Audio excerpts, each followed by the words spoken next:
You are welcome to this Python training course, Module 2. What is our agenda for this module? We shall be looking at Editplus editor. What is comments in Python? What are Python's identifiers? What are the rules to be followed for your identifying a particular or for your Python's identifier? What are the reserved words, the reserved keywords that cannot be used as identifier? I'm going to list those keywords that cannot be used as identifier, and we are going to talk about declaration of variables, and we'll talk about functions. Without wasting much of our time, let's dive into today's lecture. Now, don't forget that I've released a video that walks you through on how to install Python on your local machine, as well as how to install Editplus. But I'm going to be using Notepad for the purpose of understanding. For those of you who have not installed your Editplus, you can make use of your Notepad to write your Python program. We have so many editors that can be used to write codes and programs. But we are going to be using Notepad. At the point we use Editplus, we also use some other editor. Okay. I also made mention of IDLE. You can remember very well. What is IDLE? IDLE is an environment to write some code and display the result. For instance, let's open my IDLE. I hope you can remember how to open IDLE shed.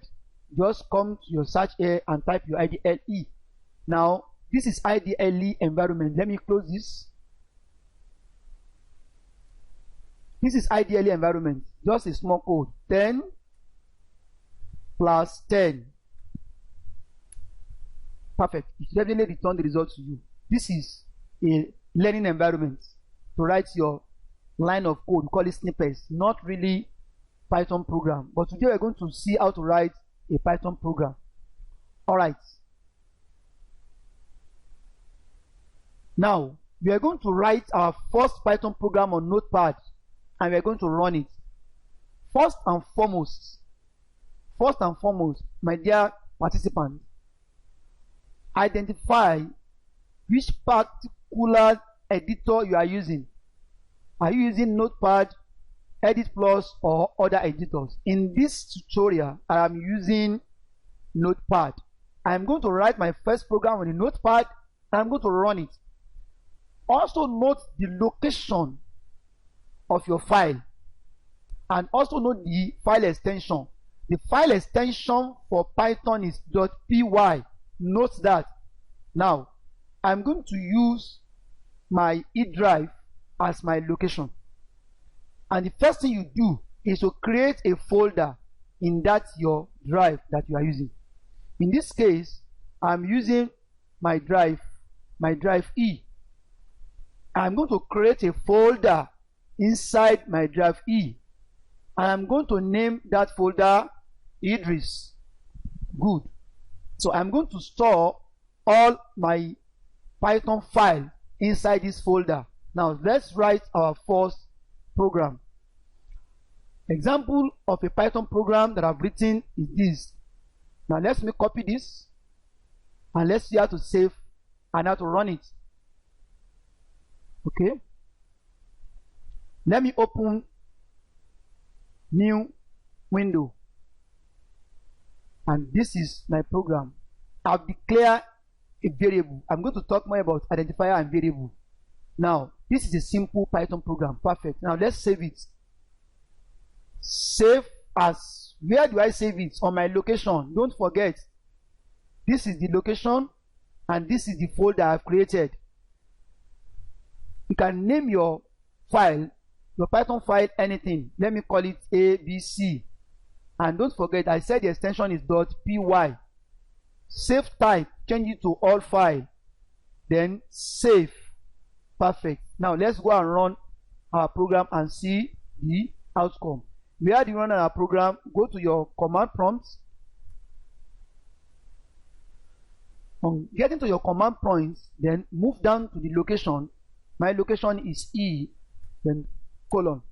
Now the next thing I will do, I have to cd into my folder. Cd. The name of my folder is Idris. Enter. I am already in my folder now. Now I want to run that program in that folder I've written. Don't forget, if you want to run your program, once again, go to your location of that particular folder, cd into that folder name, then use this syntax to run your Python file name. So I'm going to run my program now. Python, my file name is abc.py. What are we expecting? We're expecting Python to return the result.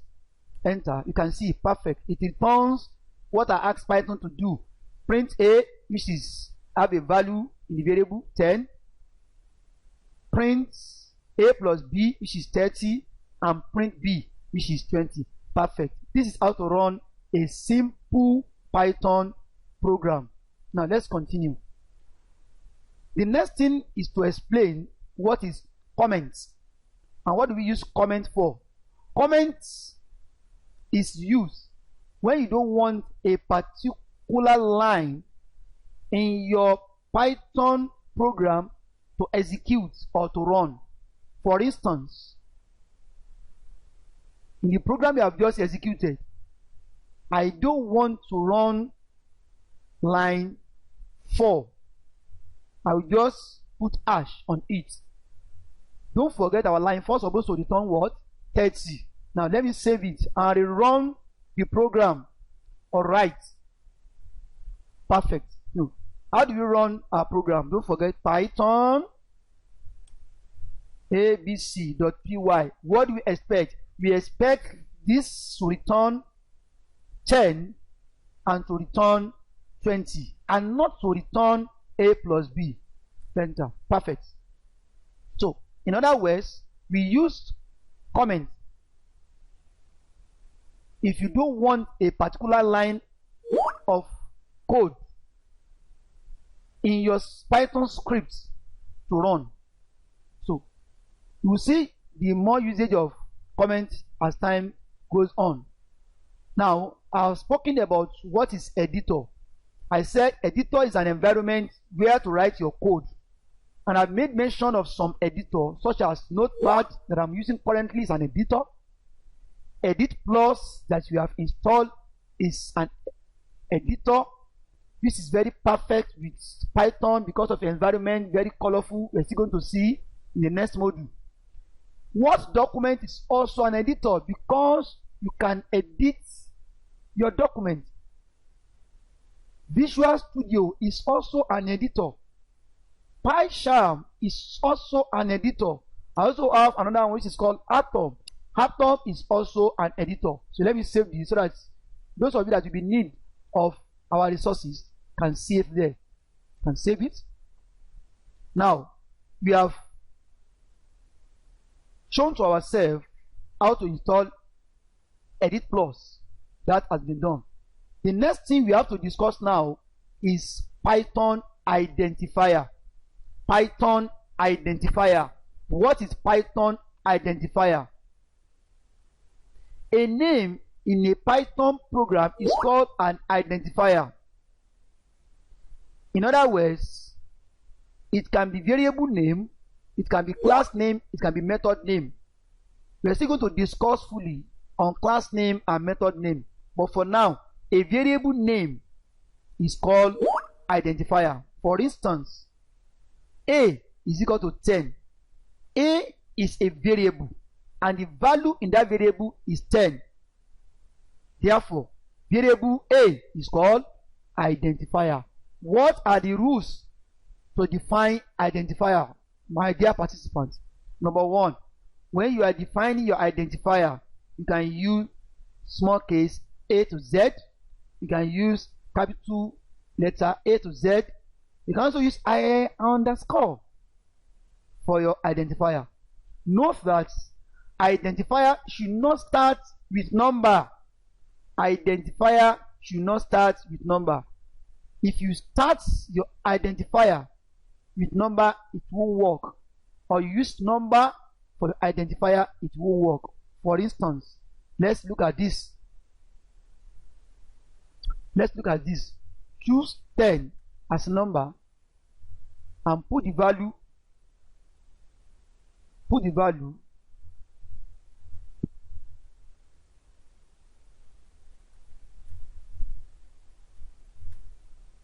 Now, tell Python program to print 10 and let us see the result.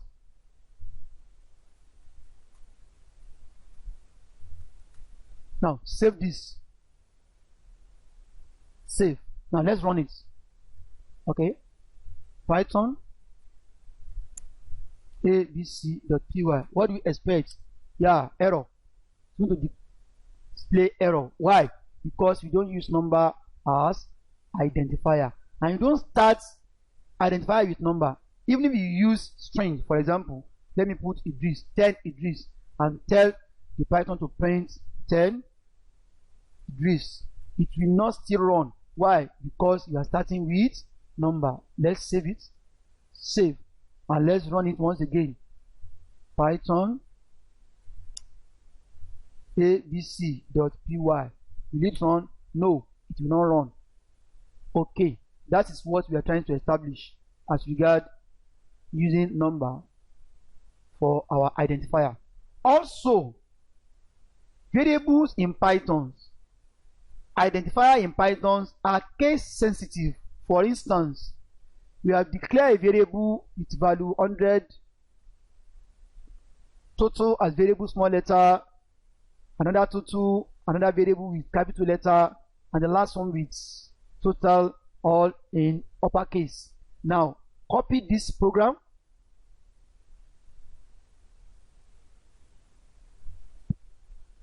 Put on your notepad. Now, tell Python to print total, print total, print total. We are expecting 3 results in this case. If you declare your variable as total, all small letter, you now ask Python to print total and you mistakenly write capital letter to start the total, it will not return the result. Now let's save it. Save. And let's see the outcome. You may not use Python ABC. You can quickly write abc.py. abc.py. This program will still run. Enter. You can see it displays 100, 200, 300. Now, because it's very, very sensitive, it's case sensitive. If you put small letter total and you're expecting the result 200, it will not do. Now, let's move on. The next thing we have to discuss again is keywords. Don't use keywords or reserved words. You cannot use them in Python as variables. I have listed about 33 reserved words or 33 keywords that must not be used as identifier. True, false, none, if, elif, try, except, else, and others that I've mentioned for you to be able to master them. Do not use this reserved word for your identifier. Let's move on. Otherwise, your program will not run. Now that you have learned how to declare variables and you have learned how to use them, the next thing is to talk about data type. I'm going to discuss what's data type or what are data type. Python knows the type of data that you put in your variable. You do not need to tell Python the data type of your variable. Python automatically know. We have data types such as string data type, integer, boolean, float, and so on and so forth. We're going to talk more about that. Now let's see how a Python itself knows the data type of your variable. For instance, let's use our IDLE and ask Python what is the data type of this our variable. Okay.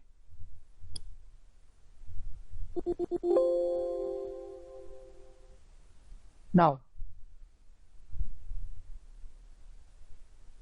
our variable is 10, and we are trying to ask the Python what is the data type of my variable. Enter. Okay, let's use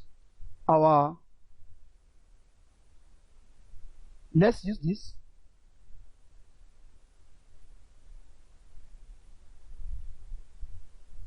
Need to exit this.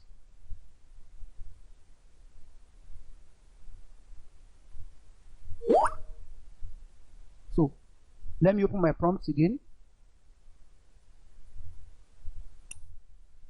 Oh, okay. Yeah. Now, Python. Alright. Now let's press this. Now the variable we have declared here is A, and the value there is 10. Now Python understood that the variable you declare is integer. Now let's enter. Can you see the class of that variable is integer? So Python automatically identify the type of data type that you declare. So you don't need to tell Python the data type as you have in other programming language. Now let's take the second one as well. 20.5 is a float data type. Will Python identify that? Let's see. Copy and let's run the program. Our snippet is just a line of code. A is 20.5. Tell me what is the data type of 20.5. Enter. Yes, it belongs to the class of the float. Now let's look at the last one and let Python tell us what is the data type of true. True should be a boolean data type. Sorry. You can type it by yourself. You can see the type A is a float. Then you write another one A, but let's say B is true. True. So B is true. What is the data type?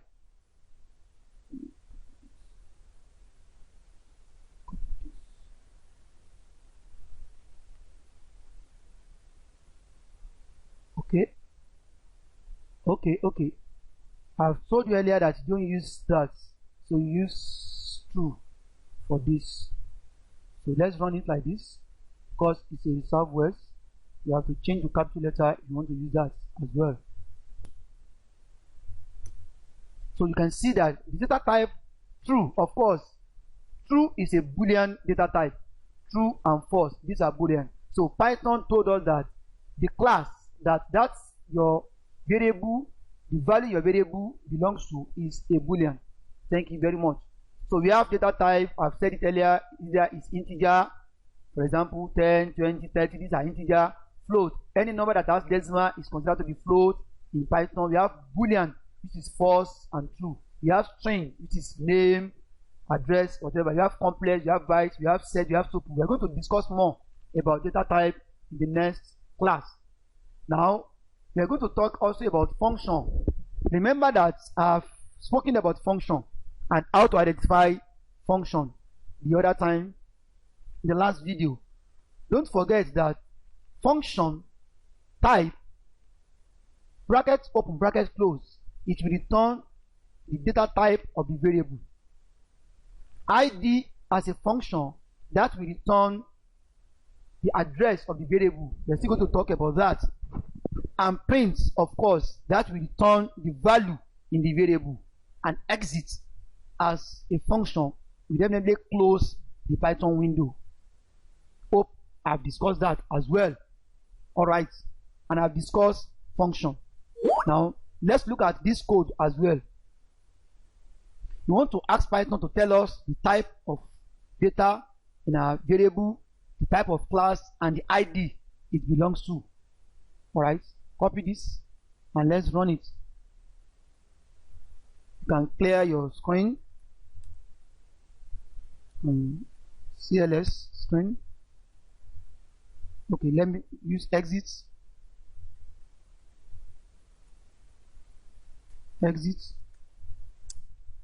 All right, then you return back to our Python. Oh, perfect. So we want to know, this is what we are trying to ask Python to tell us. So we have done this to tell us that the data type of this one is integer, the class is A, and then the ID will tell us. Let's quickly run that. Declare a variable. You can see that declare a variable ID A belongs to the ID is 140721877 blah blah blah. So that is the ID. Data type of that variable is what? Integer. You can see that one as well. So that is Python for you. It will tell you data type, the class it belongs to, and the ID of that variable. Now let's quickly move on and text this as well. Now declare this variable A equal 10, B equal 20, C A greater than B, and print C. Now this is a program. Let's move back to our notepad.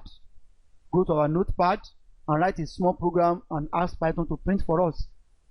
Okay, paste. Now A is 10, B is 20, C is A greater than B. Print C for us. What are we expecting? We are expecting the Python to tell us whether it is true or false that A is greater than B. Now let's run it. Let's exit and go back to our folder E and CD into our file name. Our file name, don't forget, is what? Idris. All right, then you want to run that code abc.py. You want to run the program inside that file. Now you can see that Python told us that A greater than B is false. It's false. Now let's try it again. Change this one to less than, and let's run the program. Don't forget to save again. Save. Now let's run it. And I want to believe you can still remember the code to run your Python program. But simply put, you don't want to write Python abc.py, just write abc.py. What are we expecting? abc.py. You are expecting true. Enter. Perfect. You can see it's true that A is actually less than B. This is how to use and to run small Python program. Now let's try all this. In Python program, we have true and false as Boolean. Note that true in Python represents 1 and false represents 0. Now let's try this. Let's try and print this on our, let's use our IDLE to print that. So what are we expecting? Print true plus true. That should return what? 2, meaning 1 plus 1, 2. All right. Now let's try this. Print true minus false. What are we expecting? That is 1 minus 0. That should give us what? What are we expecting this one to give us? We're expecting 1. Because true, 1 minus false. That one will not return anything for us. So it's supposed to return for us 1. Now let's try again. Set false is not defined. I think you can see what happened. On that false, supposed to define it. If you recognize it, you define it by putting capital letter F. Now let's run it again. because it's a keyword. If you want to use it, you must use it as capital letter in Python. If you use small letter, it will not identify that because it is reserved words. So this you return 1 minus 0. Then the last but not the least, which is false minus false. Don't forget, change this to capital letter. Change this as well to capital letter. And now let's run this.